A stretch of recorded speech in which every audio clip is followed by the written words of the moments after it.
You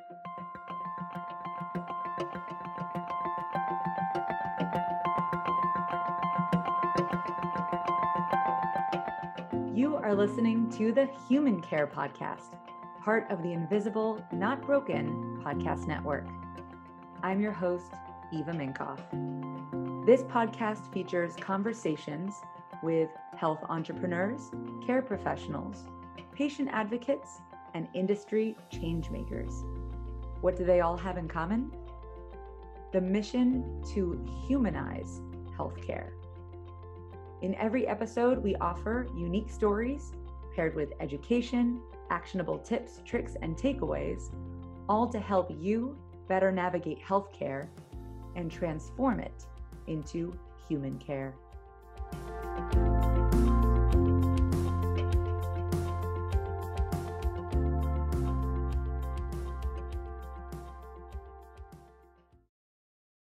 Today, I'm talking with not one, but two awesome practitioners, brother and sister partners, Casey and Morgan Sinclair.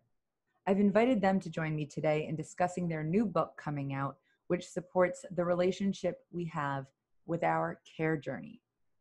I'm sure many of you listening have found that this relationship can be daunting, to say the least.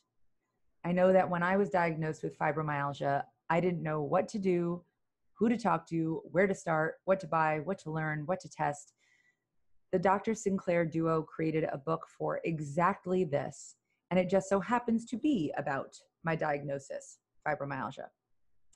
The book is called Free Yourself from the Shackles of Fibromyalgia and is a comprehensive overview of all things fibro and how to take action.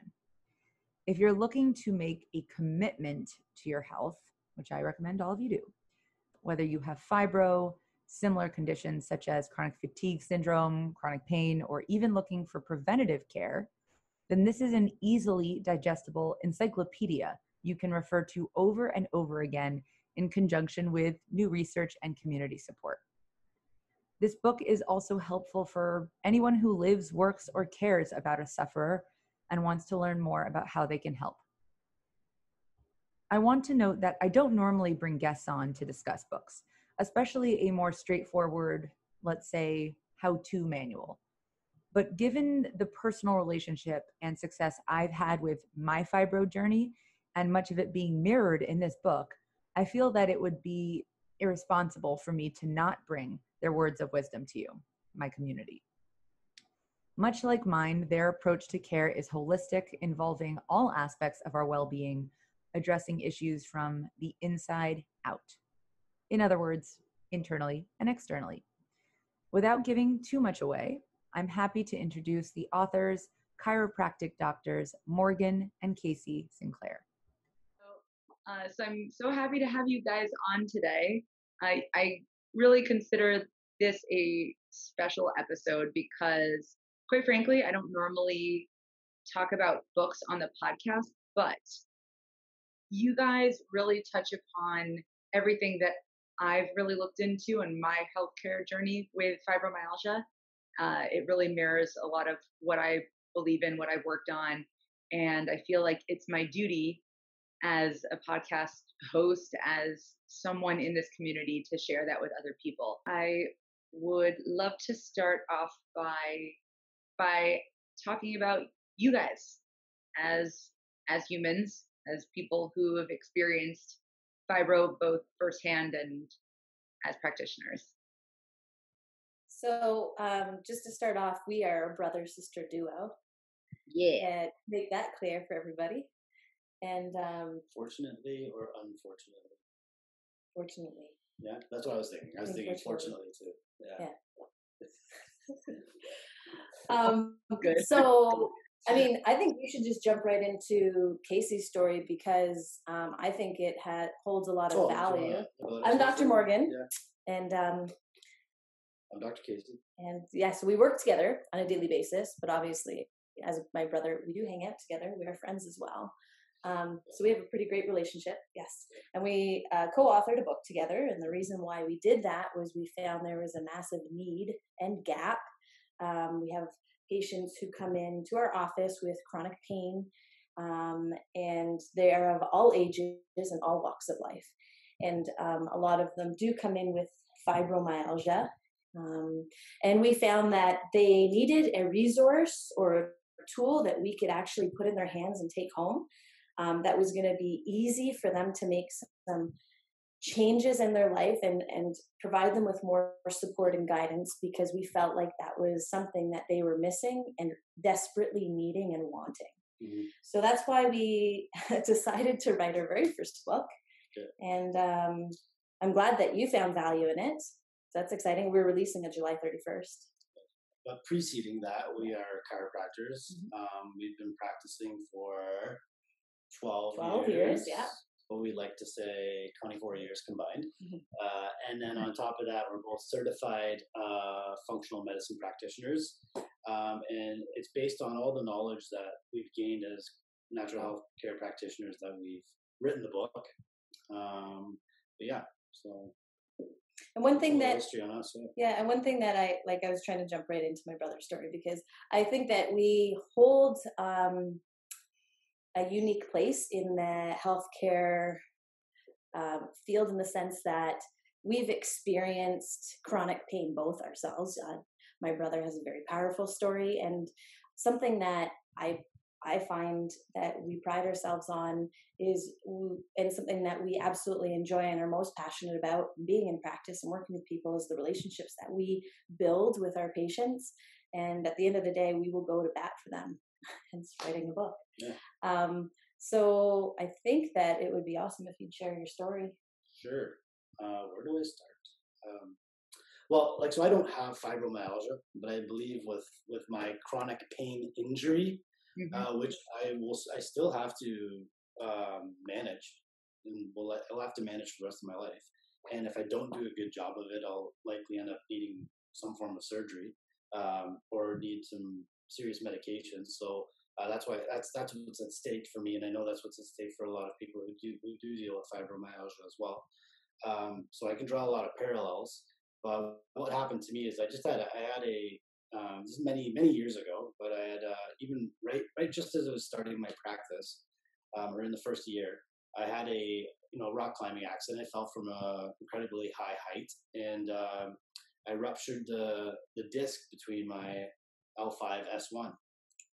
Right. So people get disc bulges. Is this splatter? Yeah, splatter. So it ruptured. So I was in a situation where I'm 30, and it was so bad that I couldn't walk. Literally, my legs shut down. I had excruciating back pain, shooting pains down my legs, but the muscles wouldn't function either. And there was so much nerve interruption that my bladder was actually not functioning properly either. So I couldn't even retain urine. I would literally have to.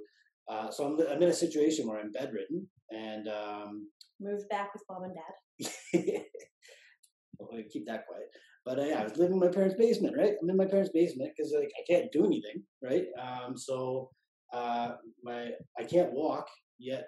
My bladder can't retain urine, so I have to somehow get to the bathroom every 15 minutes. So literally, my day consisted of me laying in bed all day. Then if I had to go to the bathroom, I can't get out of bed, so I literally, people say roll out of bed. No, I literally rolled out of bed onto the floor. I would crawl along the carpet in my bedroom, through the hallway, into the bathroom, and with shaky arms try to hold myself up just so I could go to the bathroom, and then crawl back to the bedroom and then into the bed. But the frustrating thing is, by the time I got back to bed, I literally had to go again. So this was my day. It was just frustrating, and it was over and over again. And I had never been in so much pain in my life. And I was at a point where I was thinking, oh my God, this is it. This is what my life is going to be like. It's not going to change. And you know what? I hear that from patients who come in with fibromyalgia. They're so concerned when they're really flared up and they're in extreme pain. They're worried. The biggest worry is, oh my God, is this it? Is this it for the rest of my life? And so I am glad this. At the end of the story, I'll tell you, I'm glad all of this happened to me, because now I can just kind of talk people through. First part is, let's just get through the stress and the anxiety of it, and then we get down to business and the healing. But that was my situation. I did go through all the conventional medical tests and consults, I found out through the MRI that that's what exactly was happening. I had the disc had ruptured. From the conventional medical standpoint, my only solution would have been to have surgery, have the disc removed. I was prescribed OxyContin, which I don't even want to get into that, but I mean, everyone knows the dangers of taking OxyContin, and I did not take it, but I'll talk about that in a minute. But yeah, that's how bad it was. I couldn't walk. I mean, driving around to my doctor appointments, I literally laid in the back seat, breaking all seatbelt rules, and yeah, I was turning pale. I was green with stress and pain, and my only options, as far as I had heard from the doctors, was surgeries and drugs. So in the beginning, though, you're in so much pain. Even though our entire family, we left this out. Our entire family is natural healthcare practitioners. We come from a place of natural healing. We believe in the body's incredible ability to heal. But even with all of that in my background, I was in so much pain that when the options of drugs and surgery were dangled in front of me, I was still actually starting to consider that. And the way I rationalize that is that when someone's in pain, you're not completely thinking straight. So that wasn't me, right? And we actually hear that from patients that come into our office. If they're in a lot of pain, like their spouse will say, "That's not my wife." Like if they're rude to us, or they're rude, or they're low energy, like they'll say, "That's not her. It's the condition they're dealing with." And we know that. So yeah, that was me. I was, but thankfully I have my sister, and my father was in practice before us. And the two of them, when I was thinking about taking the medication or doing surgery, they're like, kind of grabbed me by the shirt collar and said, "Are you serious? Like, do you really want to do that?" And when we do a lot of independent research, I look into things into great depth before I make a decision in terms of health. And my research showed that most, it's like at least 50% of spinal surgeries, the patient ends up the same or worse.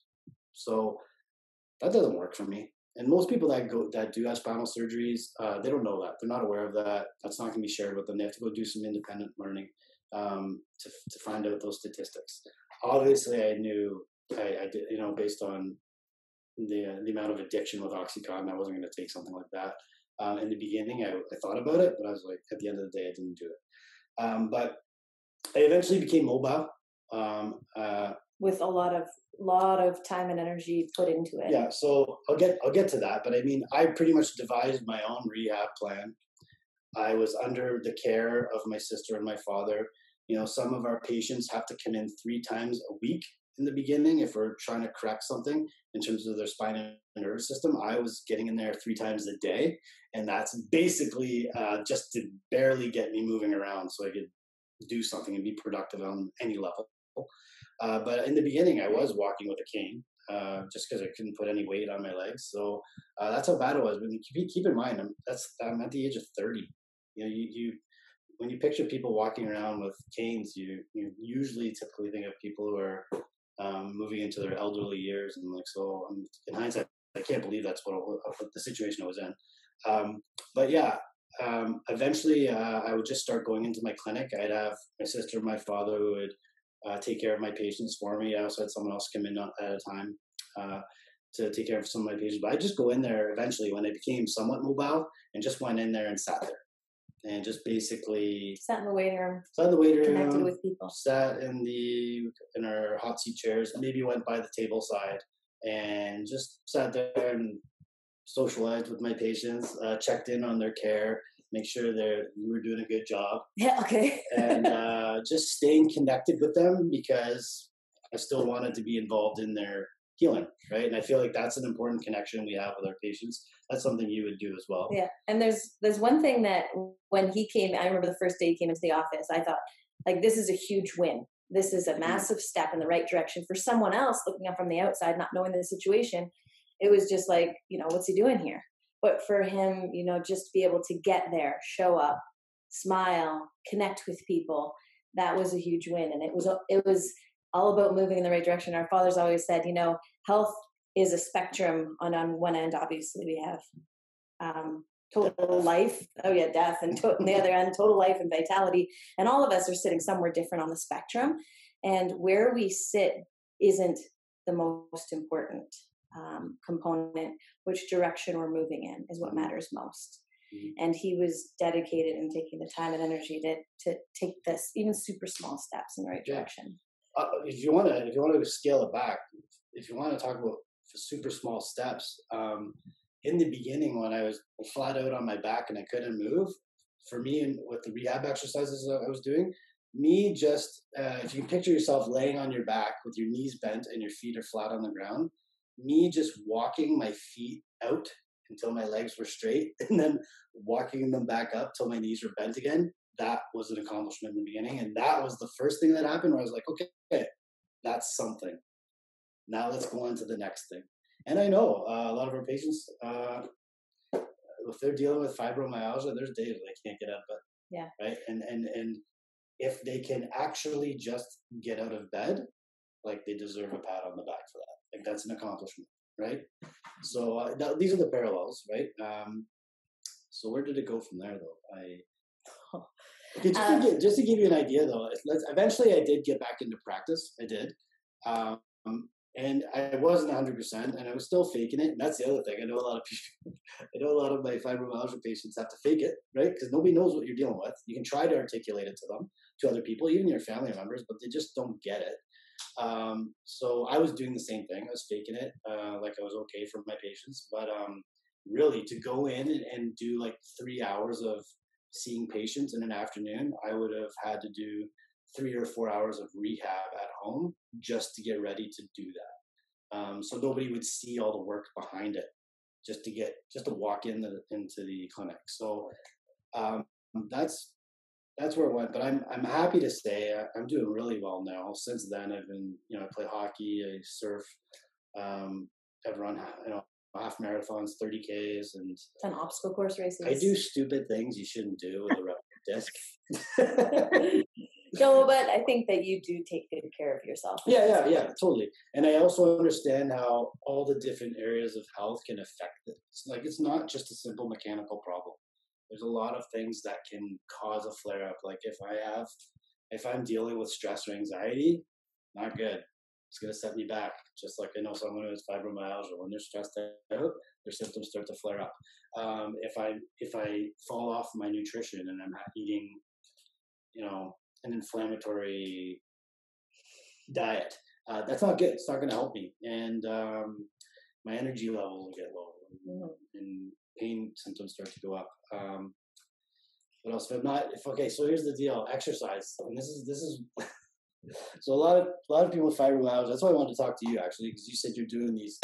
You said before I'm on your podcast, you do 10 minutes hardcore exercise, which is not something I would immediately suggest to someone with fibromyalgia, but it's definitely possible if you work your way towards that. And that's how I was with my exercise in the beginning. I could barely do anything, just some mild stretching. But I wanted to push it. I wanted to go back to playing hockey and doing all these fun things. But along the way, you probably could attest to this. You're gonna have setbacks. You're gonna push it too far.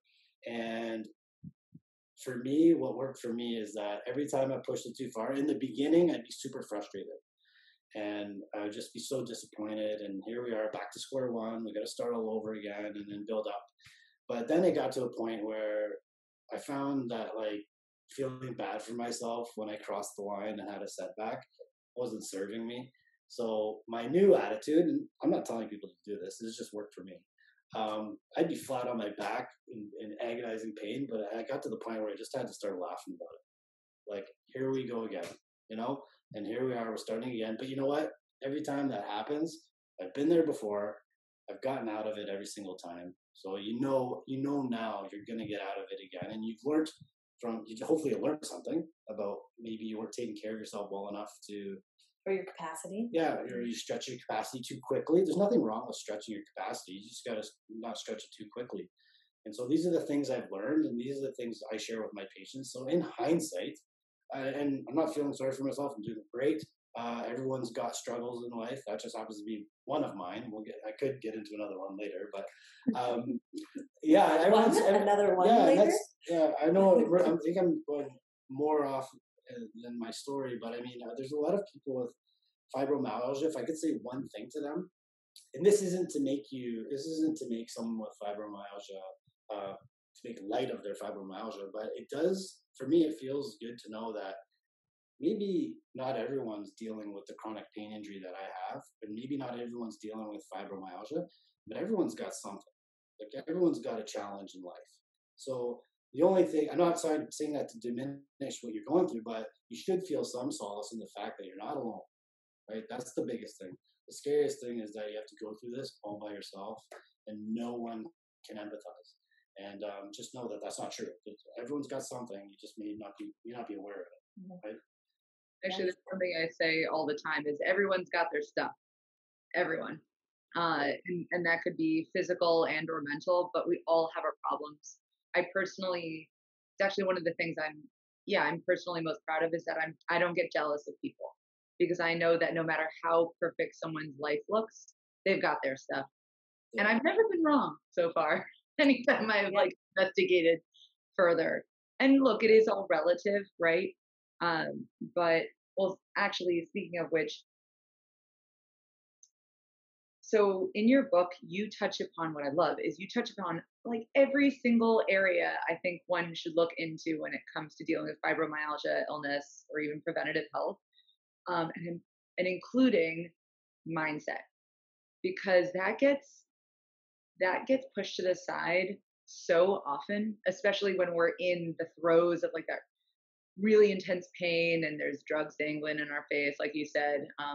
It's really easy to ignore that. And also, sort of side note, when you said the anecdote about a patient saying like, "That's not my wife," the person that's really angry or lashing out to you guys. I was actually talking about that with my husband this morning.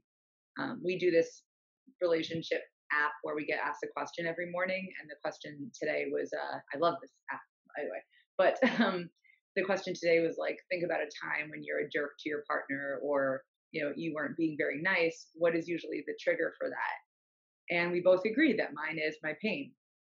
And while there are absolutely ways that I could deal with that better with him, he also recognizes that's not Eva. That's not Eva at her baseline. She's in a place where she's clouded by the pain.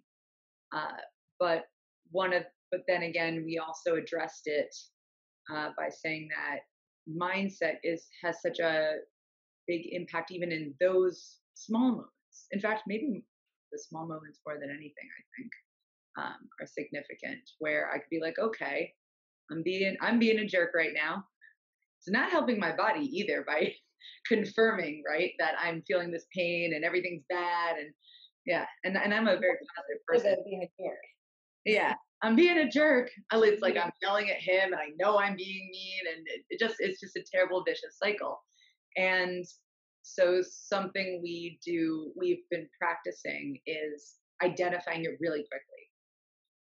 For him, he doesn't have pain, but he gets hangry, like kind of angry when he's hungry. So even that's a smaller version, but still we've gotten really good with like the first time he gets a little, I don't know, testy, and then he'll say, "I'm sorry, I'm hangry." So I have to do the same with like, "I'm sorry, I'm in pain." Sorry, that was a bit of a tangent, but it was that when you talked about that earlier, it spoke to me. Yeah, that's great. I think that's an amazing thing to practice. You know what though? What I would say though is it sucks to identify when you're being a jerk, but don't dwell on the fact that you're being a jerk, because that's not healthy either. Just stop being a jerk. Like, but what is it? Sorry, it's just like, people feel guilty when they eat bad foods. Don't dwell on the fact that you ate the crappy food. Just stop eating the crappy food, right? Because if you dwell on it, that's unhealthy. Or enjoy it. Don't feel bad about it in that moment. Yeah. And then you can deal with that later. Have the mental check. Acknowledge it was not that great to do and move on. Yeah. I actually have a rule with anyone who, eats around me, that if we're consuming things that are not healthy, that they can't talk about that at the time. If you've decided you're going to indulge in that cake or that creamy pasta dish, do not talk about hating yourself if you've chosen it, you enjoy that. And then afterwards, you can decide if you want to change your approach to eating. But yeah, very hard rule if anyone's like, oh God, I'm so fat, and they're eating the cake. I don't, I can't handle it. There is a biology on your belief system, and there is. If you're eating cake and you tell yourself it's really healthy, it's going to have less of an effect on you than if you tell yourself this is the worst thing you've ever done. That's like the reverse way of saying. Like, I think the better way of saying it is like the guilt associated with eating that bad thing may actually be more unhealthy for you than that actual food. I think that's really the way to going to eat cake and tell themselves that it's healthy. Yeah. I agree.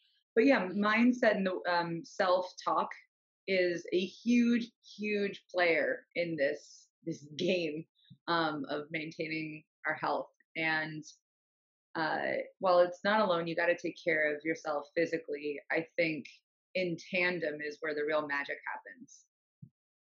Yeah, we talk about mindset in the book, and it's something that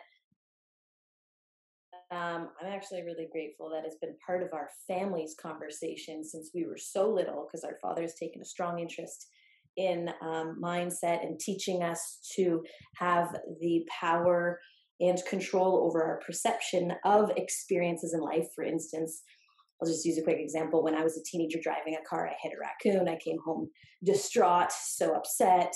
As an animal lover, I thought it was like the end of the world. I don't know where this raccoon ended up. Is it suffering in the bushes? And my father came upstairs and he asked me this question, which at the time I thought was like, how could you ask me this? And he's like, you know, I've left you alone for a couple hours and my eyes are red and puffy. And he's like, but tell me, where's the blessing in this? Where's the hidden, like, possible positive thing about this? And as an animal lover, I'm like, what are you talking about? But he's like, for every positive, there's a negative. For every negative, there's a positive. You gotta start looking at situations differently and understand there's always a balance.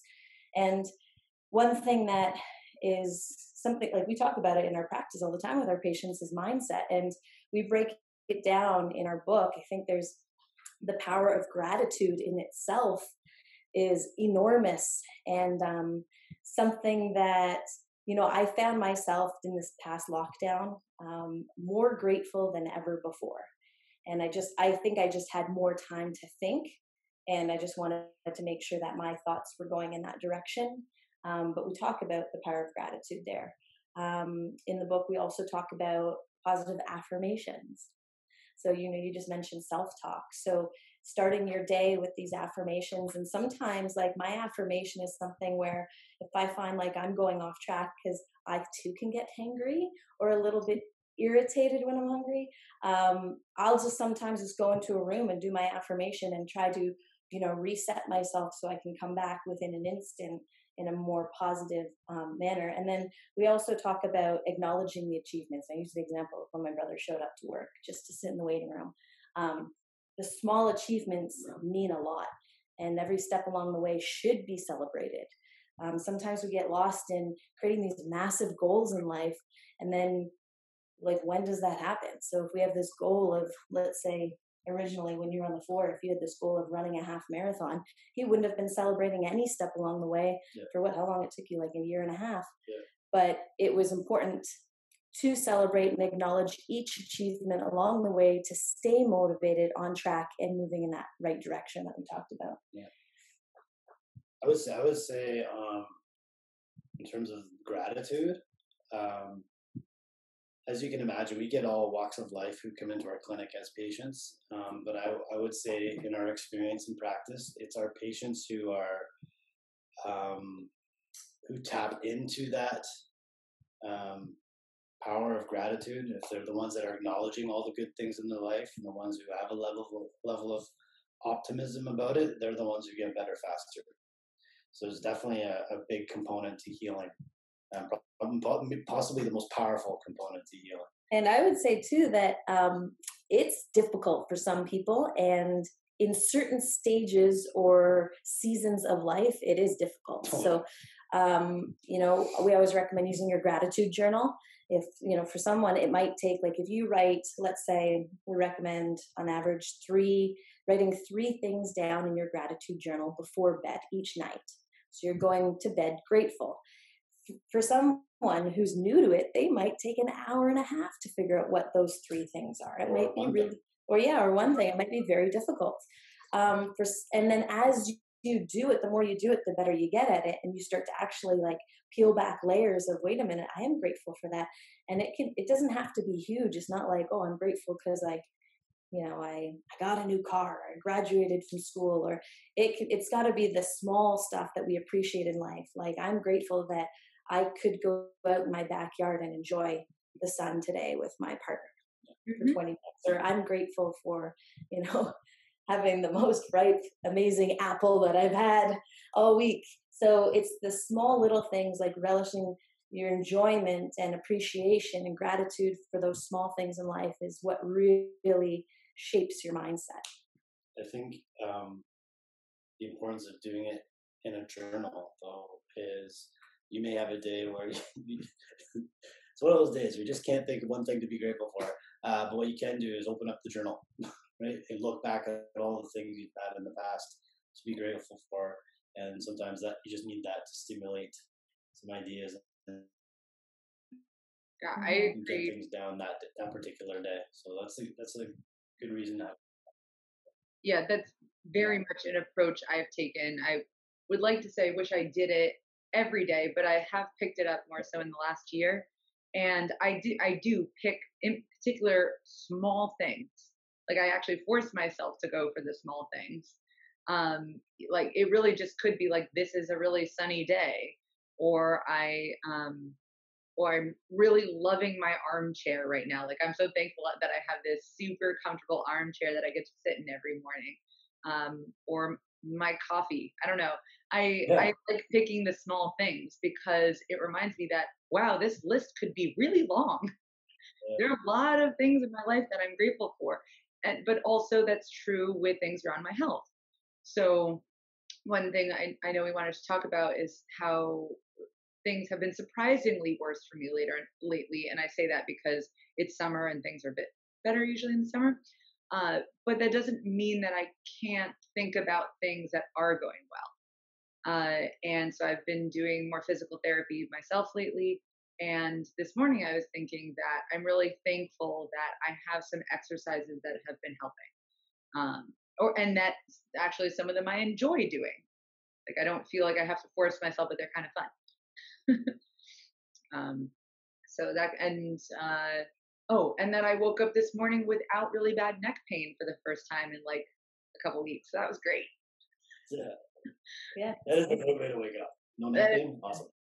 I was really, my body still felt pretty tired, but then again, I had some gluten last night, which I normally don't have. So that's probably why.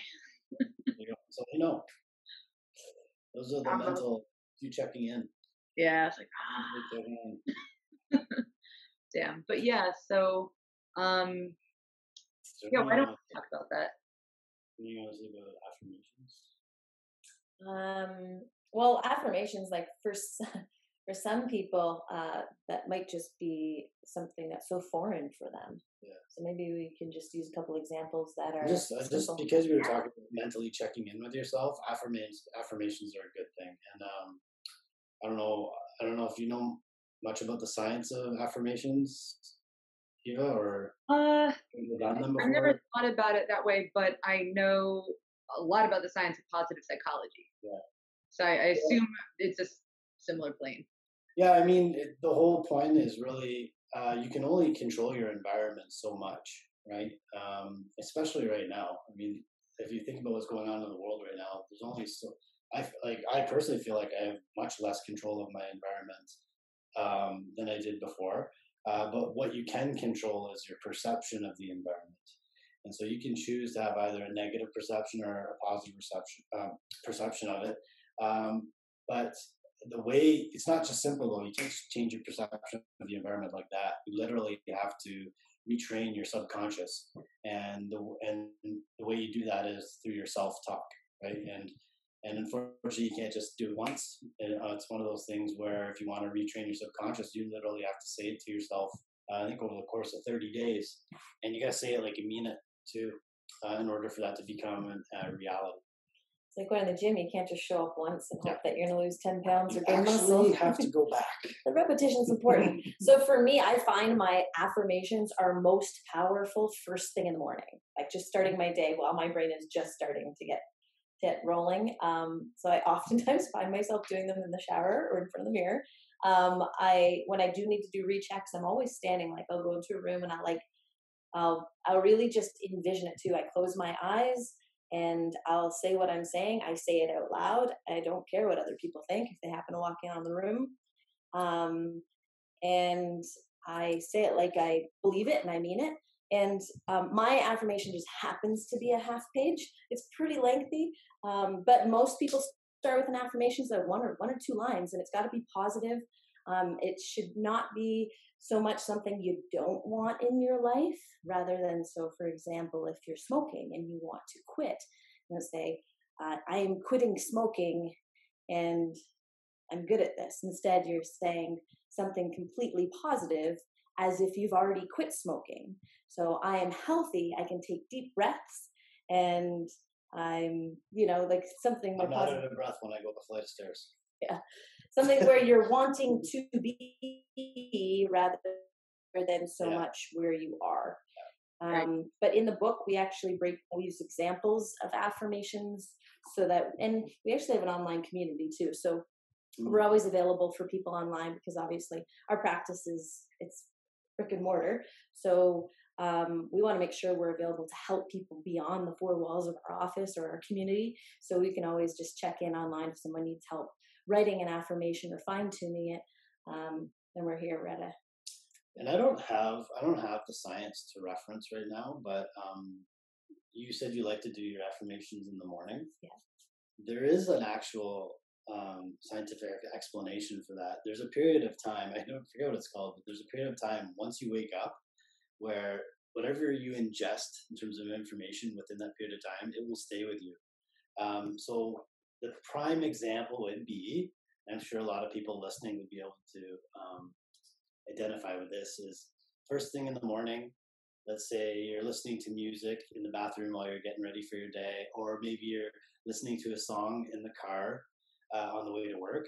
Whether you like that song or not, you'll find yourself, you're humming it for the rest of the day. It's like it's stuck in there, and you ever been singing a song, you're like, why the heck am I even singing that song? I don't even like that song. It's because it snuck in there in that window that I'm not even sure if it's 45 minutes, but there's a little window there where you just absorb so much stuff. And that's why if you actually say your affirmations within that window, that's a better way to ingrain it into your subconscious. Now that I'm talking about it, I want to go back and look at I wonder how that if that stays true for people with a lot of fibro fog in the morning, or just brain fog, but I call it fibro fog naturally. So I believe if people have it in the morning and night pretty consistently, or morning or night, it's usually more often in the morning, but it can happen at night. For me lately, it takes a while for my brain to fully wake up, but that doesn't mean I'm not retaining things. So I always wonder in my foggy state, what parts of my brain are working well and what are not, because I just know the overall feeling, which is I kind of feel drunk without the happiness part. That's kind of what it feels like. But I take my mornings very seriously at the same time. So I love ingesting information. I love having a positive start to my morning. And I can say at the very least that I have found big benefits to doing my affirmations, or at least journaling in some way in the morning, for sure. But yeah, I just always wonder, this is a good comparison of like the average person and someone with fibro, when life's just not as sturdy, I guess, mentally. I can't say anything with certainty about that, but what I can say is I've learned some pretty incredible stuff first thing in the morning, and I've been really groggy. So I would assume, and it's something worth trying. So. Oh yeah, no matter what, it's worth doing. Uh, Yeah. the worst thing that's going to happen is it doesn't really do anything. But I think speaking positively is always always well, the way to go, of course. But it just has so much more of an influence on our overall being than we think, including our relationships with others. But you really do need to create it as a habit. Like you said, Morgan, you do it in the shower, right? So I anytime people ask me about habits, my general response is try and pair it with a habit you already have. So if you're saying it all the time in the shower, you've been triggered now to think, oh, I'm in the shower. I gotta say my affirmations. Yeah. Or when you're brushing your teeth, or well, I don't know if you can say things out loud really when you're brushing your teeth. um, but that's something I've tried to personally do as much as possible is tag on my wanted habits with my old ones. That's a great tip. It's awesome. Oh yeah, and what did you say about acknowledging your achievements? Just I think it's when I think it's more than just acknowledging, like Celebrating them, yeah, taking the time to appreciate them. yeah. So, Yeah. Morgan mentioned like acknowledging your achievements, but I actually think it's really important to reward yourself for those achievements. So if there's certain goals that you want to hit and you actually do attain them, maybe there's something you want to do. Like maybe reward yourself by going out and watching a play or a movie or buying yourself a piece of jewelry. Or it doesn't have to be small. If it's a small goal, maybe something smaller. But if it's a big goal, make it big. But take a vacation. I don't know. But I think there's acknowledging it, and then there's also legitimately just rewarding yourself for those things. And I think that can be quite impactful. Yeah, definitely. I've always liked rewards that have to do with capabilities. Since you've now gone up a notch in your healing, still have to be safe, right? Like I know Casey, you said that you. I don't know how long it took you to get back into sports, but I assume that's one way you reward yourself. But for me, I don't know. Let's say I was having a lot of subluxations because I also have hypermobility syndrome. But I was doing a lot of really good PT, and so I found that I had a bit more functionality than usual. So I felt confident that I could play on our local kickball team. In Rochester, New York, kickball's a thing. Like it's a big thing.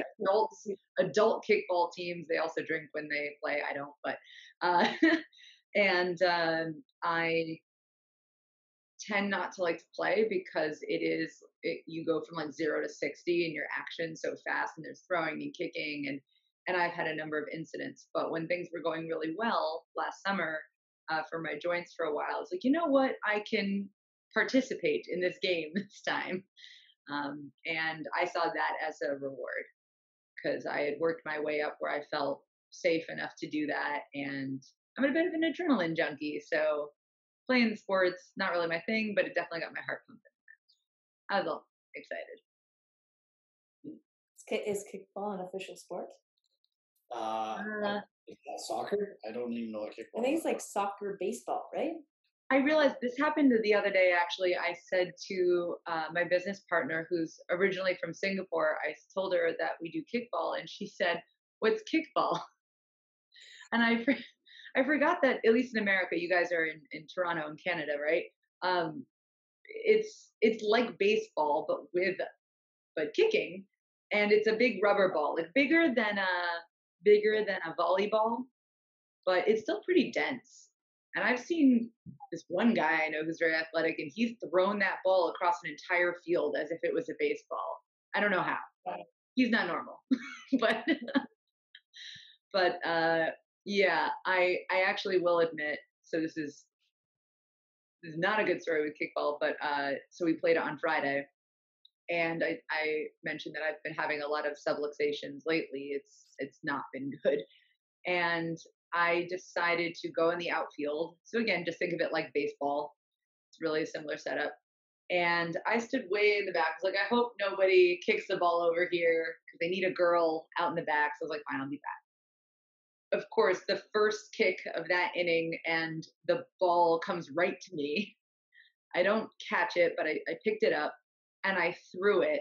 and immediately my shoulder, not, I don't fully dislocate, but it subluxed, and it was painful.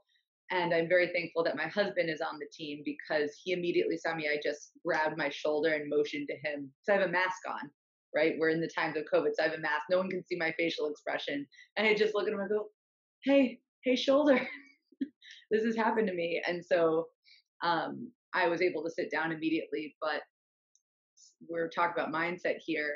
I had a struggle in that moment, because I thought to myself, wow, that's freaking pathetic. I just tried to throw a ball for the first time in a long time, and my joint just betrayed me. But I kind of calmed myself as I walked back to to my seat, and was like, you know what? I'm not in the same situation as all the people here. And just because I can't throw a big rubber ball doesn't mean that I'm not capable in my life. This is just my situation, and that's fine. And you know what? I'll work harder on my PT this week. So, okay, so I will say that was a bit of a success now that I think through. Well, but I think that's huge. 'Cause a lot of people, with their limitations and what they're able to do, are, I think, a big problem is they're looking at what everyone else is doing, and it's none of your business, really. Just focus on what it is you're able to do, and be happy about new achievements, and what everyone else is doing, that's of no consequence to you. And what you're up to should be of no consequence to them either. And that's probably your best way to healing. And that's basically what you did in that moment. Is everyone's you're in a different situation. That's the reality. Yeah. And look, it was a small situation, right? But I think I'm really glad actually I'm speaking about this right now, because I didn't really process that so clearly until saying it out loud to you guys, that was a win, because I well actually it's a win, and I would say the biggest win is really right now, where I'm reflecting on the fact that I was processing in a certain way, which tells me that I can do that about the bigger things. Like, I really want to go hiking later this summer. I'm not entirely sure that's going to happen. I talked about it recently with Monica, my co-host on a previous podcast, and even with KT tape, I'm not sure if it's in the cards for me. But that's my stuff, and I can love my body and do other things that make me happy. And it might not be hiking this year. We will see. So I don't have to. Yeah. No point in getting down about it, right? If I decide I can't do it, or don't want to take the risk. Let's put it that way. Yeah. Fun stuff. I say that all while I'm sitting on my, what do you guys call this? A therapeutic ball? Yeah, an exercise ball. Exercise ball? Yeah, for everyone listening. We do a video version of this, but I'm bouncing right now. Yeah, we should start carrying those and sell them. We're advertising right now.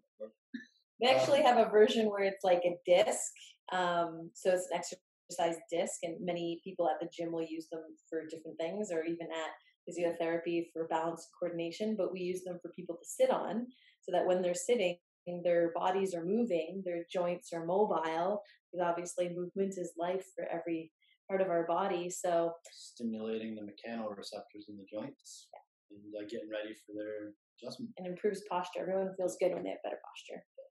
Yeah, I was wondering that, if my posture is better from doing this. I'm not sure. I don't sit in it all the time, but I mean, my back is super straight right now. I'll tell you that. Well, I'll tell you what, like in simple terms, what will ruin your posture is any restrictions in your spine or your pelvis. Then you're going to develop poor posture. Kind of like if the wheels on your car are not functioning properly, they're going to wear out quicker. So it's a good thing to do. Yeah, it's definitely moving a lot. Although I am always considered myself cheating a bit with posture, because I was a ballet dancer, and I'm just naturally going to have better posture than most people for the rest of my life. But as anyone who's listened to me talk before knows, ballet has done more harm than good to me. So, oh well. I've seen quite a few spots of people who've done ballet, and yeah. From the outside, they look like they have great posture. Yeah, we're all sorts of messed up. Anytime people ask me if I recommend people do ballet or not, I It's a very hard battle for me because I think it does end up doing more damage than good, both mentally, emotionally, and physically. Uh, but I also love it. It was my everything growing up, and it does teach you a lot of great lessons. You definitely learn hard work. I was going to say you work to be healthier, but not all dancers do. Definitely problems there. Anyway, so we've um, we've spoken a lot about mindset. What do you think are some triggers for needing to shift mindset? That makes sense. Like, what are things people should look out for in particular with their pain that might not be as obvious, where they should try on, let's say, an affirmation or something in that moment? Well, before I answer that, we come from a place where I think the thing these tools, I think you should be practicing anyways. Like we're applying it to someone who's got fibromyalgia, but I mean anyone really should be doing it, whether they're in chronic pain or whether they're suffering. And so just for someone who's got fibromyalgia, when things are going really well, keep doing these things. Like don't stop. Like so, I just want to lay that out first. But as far as when's the time to get started, so I guess my answer really is anytime's a good time to get started. Don't wait for a symptom or a signal. Like just if you're hearing this, listening to this podcast right now, try it tonight. I remember seeing a children's book about, it was all about positive affirmations for children who are just learning to read. And so when they're learning to read, they're actually reading positive affirmations. That's when everybody should get started. I think that parents should be, teaching their children about this. It's going to help with emotional intelligence, which is just as, if maybe not more important than actual IQ. Emotional intelligence is important, and I think affirmations plays a strong role in that, and it's going to help a person develop their self-worth no matter where they're at. So yeah, absolutely, I think that it's for everybody. Like absolutely, we've seen patients coming into our office with fibromyalgia, we've guided them with some of these mindset changes, and they've seen the incredible results it's had. But I honestly wish that they were taught this when they were kids. Mm-hmm. But you know what? So it's not so much like when's the time to do it, but who I'd like to reach out to the most is anyone who may be listening. And I doubt if they're listening to this podcast, they don't have any hope, because why would they be listening to the podcast? But anyone who's just with very little faith or very little hope and just feel like they've hit rock bottom, those are the people that I would just love to reach out to and just tell them, like, just start. And I know it's hard, way easier said than done, but just do it. Like just even if you're angry about doing it, just do it and try it, and then do it again and do it again and do it for a month, and then just see if things are different, see if things are have changed for you, and if they have, then continue on doing it. And then yeah, go ahead. There's lots of little tools that can help you get started, whether it be a positive Instagram accounts. There's like a lot of different Instagram accounts, I think, that are all about like positive psychology and affirmations and whatnot. Listening to different podcasts. I actually, so looking at this on my desk, someone sent me a while ago these cards. It literally just says affirmators. So for every day, there's like an affirmation card that I can read, and they're actually a little bit silly.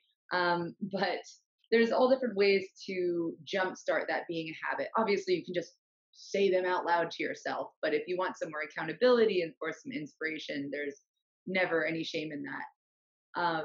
And something I just want to touch on just in case, because I think maybe Morgan, you mentioned it. Yeah, you mentioned it a little bit, but I really want to drive it home. Positive affirmations aren't just saying something that's ultimately positive, but saying it in a purely positive way.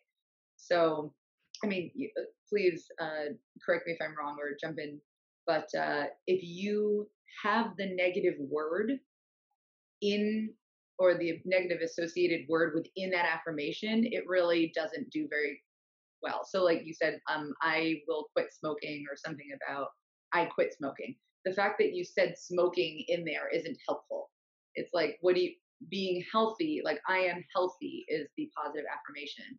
So don't say I won't or I don't something, no negativity, but what is the positive state of being that you are affirming rather than So let's work through one, eh? what? Let's work through one. Let's Yeah. say, like a common one is like people don't want to exercise because they don't have enough time, right? Yep. So what would be a bad way of saying that affirmation to change that behavior? Say you want to stop wasting your time though, doing things that Yes, that's perfect. are I'm not productive. Yeah, I'm going to So, stop wasting time is a negative sentence. Yeah, Yeah. so I would think the affirmation would be I'm just making this up on the spot, but I use my time wisely on things that I value so that I'm more productive and efficient. So you're not even mentioning the crap that you're playing around with on your phone. Yeah. Because if it is in there, your brain still hears that part of it and it's still there, right? Yeah, So it's an totally forget that and just it's the positive, right? So I'll tell you what mine are actually, and I've been saying them for like almost 3 years now.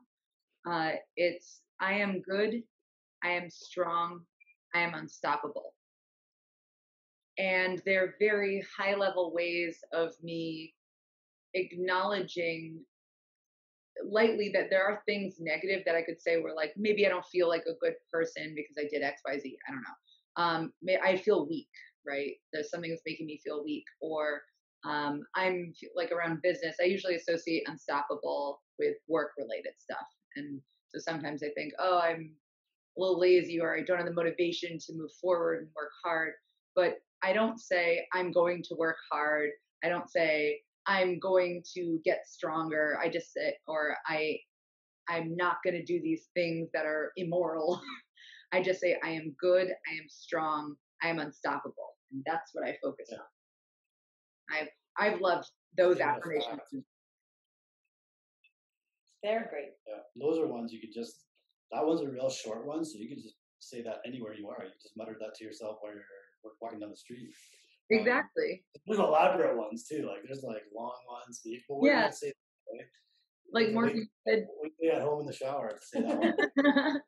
Yeah, I think everybody. I happen to find merit for myself in memorizing short lists of 3 just in life if there's something I want to remember. And so it took me a while to come up with those 3 words. I went on a long hike, like a 3-hour hike to figure that out. And it was more of a walk hike, whatever. But I kept saying 3 different terms and seeing what resonated with me. Because if you're going to dedicate that mental space to providing an affirmation, I think it also has to just sit well with you. Because if someone else told you to say this affirmation, you're like, it doesn't really resonate with me. So you held up those affirmation cards. Yeah. I personally think those are good if you're having a really hard time writing your own affirmation. But the best case scenario is doing what you did and coming up with your own personal affirmation. I think those are good though. If you're starting out and you need some help. But yeah, that scenario is definitely writing it personal to you. So as we've discussed, the healing journey it's a comprehensive journey. You have to address things mentally, physically, emotionally, and there's so much overlap. So if you had to package everything that you've learned and experienced, including all of those different attributes of care, do you have a message of a mindset that you would encourage people to feel or encourage people to visit when starting their journey? Yeah, so this is specifically for people with fibromyalgia, because and there are people with varying levels of the condition, but let's just say worst case scenario. the first thing is just have hope and faith in your body's natural ability to heal. And if you don't have that, then find someone who will have that for you until you get it. So, and I'm saying that because I have a lot of patients that walk into my office. We have a lot of patients that come into our office in that situation. I can tell right away they don't even want to be there.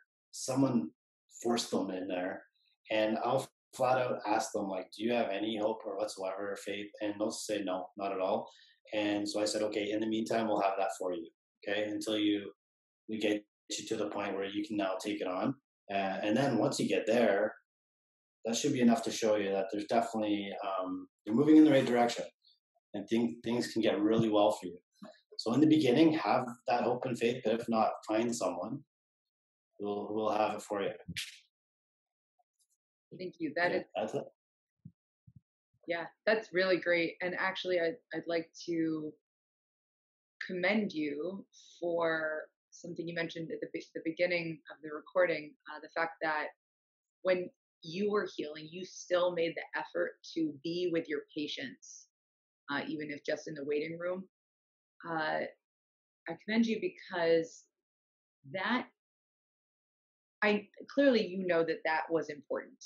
I think that maybe you don't know to what extent that was important. As a patient, I know that if I'm suffering, if I'm feeling hopeless in particular, and my practitioner who is injured and in pain themselves is like, I'm here for you and I have hope for you, even though look at me, I'm in pain also. I mean, that's just tremendous. So thank you for doing that.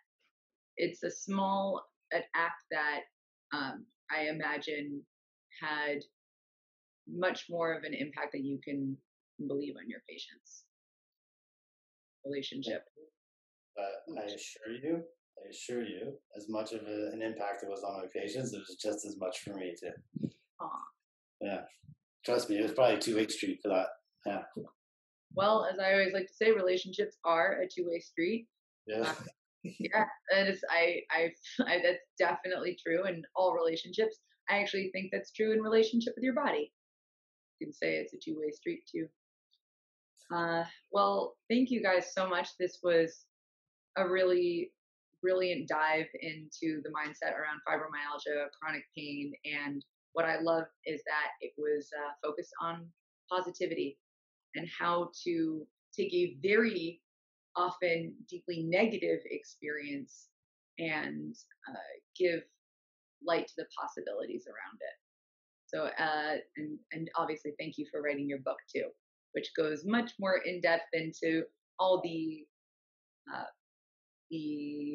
physical treatment modalities as well, of course. But I'm glad that we touched on this today personally.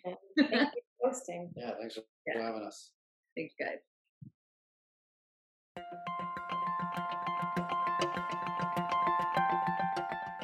The Human Care Podcast is part of the Invisible Not Broken podcast network, a network that includes several chronic illness, disability, and health-related podcasts, including Explicitly Sick, hosted by Monica Michelle, Discomfort Zone, hosted by Jason Herderick, and of course, the original Invisible Not Broken podcast.